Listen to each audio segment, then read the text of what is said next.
Covid কি আবারও মাথাচড়া দিচ্ছে? অন্ধ্রপ্রদেশে মাত্র এক মাসে 12 জনের করোনা সংক্রমণ থাকা 4 জনের মৃত্যুর পর নতুন করে উদ্বেগ বাড়ছে।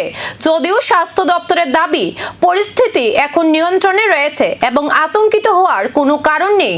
সরকারি তথ্য অনুযায়ী 26 জুন থেকে 16 জুলাইয়ের মধ্যে রাজ্যে মোট 12 জন করোনা আক্রান্ত হয়েছেন।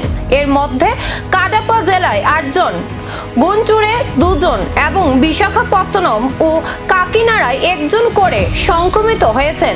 রাজ্যের স্বাস্থ্য কমিশনার জি বীরা পন্ডিয়ান জানিয়েছেন, যাদের মৃত্যু হয়েছে তাদের সকলেরই উচ্চ রক্তচাপ, ডায়াবেটিস, কিডনির সমস্যা সহ একাধিক কোমরবিডিটি ছিল। ফলে করোনা সংক্রমণের সঙ্গে লড়াই তাদের জন্য আরো কঠিন হয়ে ওঠে। চিকিৎসকদের পরামর্শে আক্রান্তদের বাড়িতেই আইসোলেশনে রাখা হয়েছে। পাশাপাশি সংক্রমণ পরিস্থিতির উপর কড়া নজর রাখছে স্বাস্থ্য দপ্তর। এদিকে জুলাই মাস পর্যন্ত সারা দেশে মোট 339 জন করোনা আক্রান্তের তথ্য সামনে এসেছে।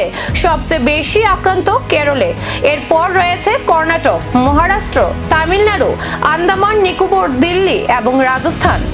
কোভিড নিয়ে আতঙ্ক নয়, তবে সতর্কতা জরুরি।